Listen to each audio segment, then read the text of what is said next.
டேய் சோனமுத்தா, போச்சா? போச்சுல்ல. சொன்ன மாதிரியே பண்ணான ட்ரம்ப்பு. அவன் பைத்தியக்காரன், எல்லாத்துக்கும் தெரியும். தேவையில்லாமல் இப்போ அவன்கிட்ட முட்டி H1B விசாவை இப்போ நம்ம இழந்துட்டோம். வாங்க அதை பற்றி இப்போ டிஸ்கஸ் பண்ணுவோம். போன வாரம் வெள்ளிக்கிழமை நம்மால் H1B விசாவை கேன்சல் பண்ணி விட்டார்.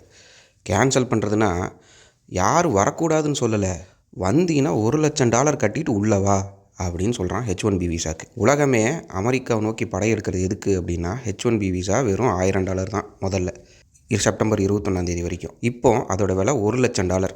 $1000 கட்டிட்டு போய் $60,000 நம்மளால் வேலை செய்வான். இப்போ போகிறதுக்கே $1,00,000 எந்த கம்பெனியும் எவனையும் அங்கே அனுப்பாது, அங்கே இருக்கிறவனையும் திரும்பி வர விடாது.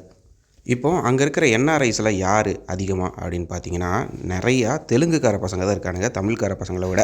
கன்னடாலேருந்து கொஞ்சம் பேர் இருக்காங்க. சவுத் இந்தியன்ஸ் தான் அதிகம்னு வச்சுக்கோங்களேன். நார்த் இந்தியாவிலேருந்து பார்த்தோன்னா குஜராத்தீஸு, நிறைய பஞ்சாபீஸு, இவங்கெல்லாம் இருக்கிறானுங்க.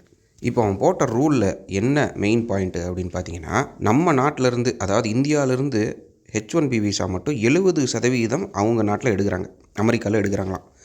மீதி எல்லாம் சைனீஸு, ஹாங்காங்கு, அப்புறம் கொஞ்சம் வேறு நாட்டு மக்கள், ஃபிலிப்பைன்ஸ் பீப்புள், இவங்கெல்லாம் இருக்காங்க அப்படின்னு சொல்கிறாங்க. ஸோ இது தெரிஞ்சு இந்தியாவோட ஸ்டெப்பை தடுக்கிறதுக்காக ட்ரம்ப் செஞ்ச ஒரு முடிவு அப்படின்னு சொல்லி தெரியுது. இதில் நம்மால் என்ன டெசிஷன் எடுக்க போகிறாங்க? நம்ம Russia China side சேர்ந்துட்டோம்.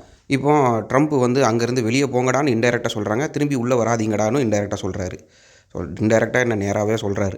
South Indian economy மெயினாக யூஎஸை நம்பி தான் இருந்துச்சு. இப்போ சவுத் இந்தியன் எக்கானமி டோட்டலாக ஒரு ஷேட்டரப் ஆகிடுச்சு. நார்த் இந்தியாவில் எப்படி வேலை இல்லாமல் எல்லாம் சுற்றிட்டு இருக்கானுங்களோ, அதே மாதிரி கொஞ்ச நாளில் இன்னொரு 5-6 வருஷத்தில் இதே மாதிரி போச்சுன்னா சவுத் இந்தியாவில் இருக்க பாதி பேருக்கு வேலை இருக்காது. இவனுக்கு எல்லோரும் ஐடியை நம்பி தான் இருக்கானுங்க. நிறைய சவுத் இந்தியன் இண்டஸ்ட்ரீஸ் எல்லாம் அமெரிக்காவை சப்ளையை நம்பி தான் இருக்குது. எல்லாத்தையுமே உடைச்சாங்கன்னா சவுத் இந்தியா மறுபடியும் வேறு ஒரு பிஸ்னஸை தேர்ந்தெடுக்கிறதுக்கே ஒரு 10-15 வருஷம் ஆகிடும். அதுக்குள்ளே 2 தலைமுறை மாறிடும். அவனுங்கெல்லாம் எனக்கு வேலை இல்லைடா, புது வேலை கண்டுபிடிச்சி கொடுங்குறான்னு சண்டைக்கு நிற்பான். அவனுக்கெல்லாம் என்ன பதில் சொல்ல போகிறீங்க? பதிலே சொல்ல முடியாது.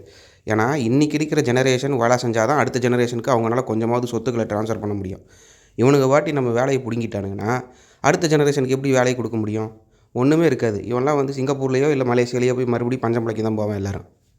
இப்போ நிறைய அமெரிக்காவில் இருக்கிற கம்பெனிஸ் எல்லாம் என்ன சொல்கிறானுங்க அப்படின்னா, எவன்லாம் H1B விசா வச்சுருக்கீங்களோ உடனே அடுத்த ஃப்ளைட்டை பிடிச்சி அமெரிக்கா வந்துடு, அதை வேஸ்ட் பண்ணுறதுக்கு நான் விட மாட்டேன். ஏன்னா இப்போ அதோட விலை $1,00,000 ஆகிடுச்சு. $1000 இருக்கும்போது வாங்கினது இப்போ $1,00,000 அதோட விலை. திரும்பி அதை வேஸ்ட் பண்ண நான் விரும்ப மாட்டேன் அப்படின்றான். அதாவது நம்ம எப்படி தங்கத்தை ஒரு 5 வருஷத்துக்கு முன்னாடி 2000-3000 வாங்கியிருப்போம். இன்றைக்கி அதோட விலை 10-11,000 வந்துருச்சு இல்லையா? அதை திருப்பி விற்க போனோன்னா சந்தோஷம்தான். ஆனால் விற்றுட்டானா அவங்ககிட்ட மறுபடியும் இன்னொன்று வாங்க முடியாது.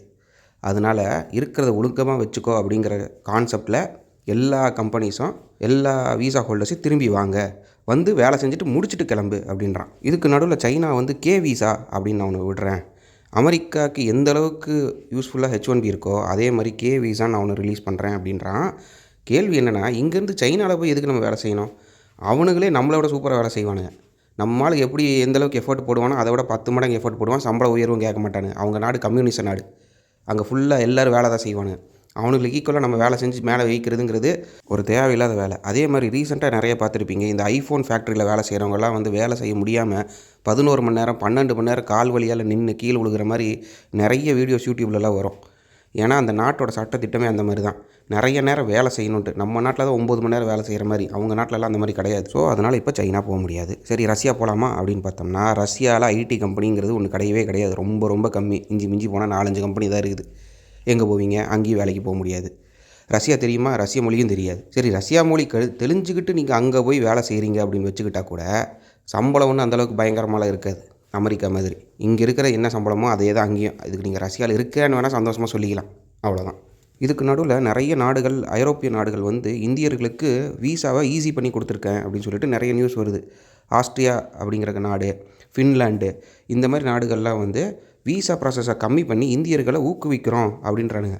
ஊக்குவிச்சு என்னடா பிரயோஜனம்? அங்கே போனால் எந்த வேலையும் கிடையாதுடா, சும்மா தான் சுற்றிட்டு இருப்பீங்க, உங்கள் காசு தான் செலவாகும். அமெரிக்காவுக்கு வருஷம் 4 லட்சம் பேர் போயிட்டு இருந்தானுங்க. அப்படின்னா 10 வருஷத்துக்கு 40 லட்சம் பேர் இங்கேருந்து அங்கே போயிருக்கிறான். சரிங்களா? அங்கேயே நிறைய பேர் பிஆர் வாங்கி செட்டில் ஆனவங்களும் தப்பிச்சிட்டான். H1B முடிச்சுட்டு திரும்பி வந்தவளும் தப்பிச்சிட்டான். இப்போ H1Bயில் இருக்கிறவனும் தப்பிச்சிட்டான். புதுசாக அப்ளை பண்ணுறவன் அவன் மாட்டிக்கிட்டான். இங்கே இருக்கிறவனெலாம் சொல்லுவானுங்க, எதுக்குடா அமெரிக்கா போகிறீங்க அப்படின்ட்டு. அது பல பேரோட கனவு. நீங்கள் பெங்களூரில் இருக்கீங்கன்னு வச்சுப்போம், இல்லை சென்னையில் இருக்கீங்கன்னு வச்சுப்போம். ஒரு ரோட்டில் போகிறீங்க அப்படின்னா 100 குண்டும் குழி இருக்கும். போய் சேரும்போதே பாதி செத்துருப்ப நீ ஆஃபீஸில். ஆனால் அமெரிக்காலாம் அந்த மாதிரி இருக்காது. அழகாக ஒரு ட்ரெயின் ஏரியா இல்லை ஒரு கேப் பிடிச்சியா ஆஃபீஸ் முன்னாடி நீட்டாக போய் இறங்கலாம். உங்ககிட்டயே கார் இருக்கும், பெட்ரோல் விலை கம்மி, நிம்மதி ஆஃபீஸ் முடிச்சுட்டு 5 மணிக்கெல்லாம் வீட்டுக்கு சேர்ந்துருவேன். இங்கே அந்த மாதிரி கிடையாது. நீ யூஎஸ் ஷிஃப்ட்டில் உட்காந்துட்டு இங்கே வேலை செய்வேன். அதுதான் இங்கேயும் யூஎஸ்க்கு இருக்கிற வித்தியாசம். நீ இந்தியாவிலேருந்து வேலை செய்யடா அப்படின்னா, இந்தியாவிலேருந்து எங்கே வேலை செய்கிற? அமெரிக்கன் கம்பெனிக்கு தான் வேலை செய்கிற. அதுக்கு 50% டேக்ஸ் போட்டாச்சு சார் ஆல்ரெடி. உனக்கு பழைய மாதிரி இனிமேல் அடுத்த வருஷம்லாம் வேலை இருக்குன்னு நினச்சிட்டு இருக்கிறீங்களா? அந்த அளவுக்குலாம் இருக்காது. ட்ரம்ப் இருக்கிற வரைக்கும் அந்த மாதிரி முடியாது. ஏன்னா நம்ம ஆள் அவரை பகைச்சிக்கிட்டார். முதல்ல சொன்னேன் என்னோடய சேனலில், இந்த மாதிரிலாம் அவரை பகைச்சிக்காதீங்க, அவர் என்ன வேணால் செய்வான், கஷ்டண்டா அவங்க கூட போராடுறது அப்படின்ட்டு. திமிரு பிடிச்சி நம்ம போய் புட்டின் கூடயும் சைனா பிரதமர் கூடயும் சேர்ந்தாச்சு. இப்போ அவனுக்கு எவ்வளோ சப்போர்ட் பண்ணாலும் இங்கே இருக்கிற பிஸ்னஸ் போயிடும். சவுத் இந்தியா அடுத்த பீகாராக மாறுறதுக்கு இன்னும் கொஞ்சம் நாள் தான் இருக்குது. எல்லோரும் ரெடியாக இருங்க மக்களே. அவன் சொன்னது உங்களுக்கு பிடிச்சிருந்தது அப்படின்னா, இந்தியா எடுத்த ஸ்டாண்டு கரெக்டு அப்படின்னு நினச்சிங்கன்னா உங்கள் தாட்ஸை கமெண்ட்டில் போடுங்க. நன்றி.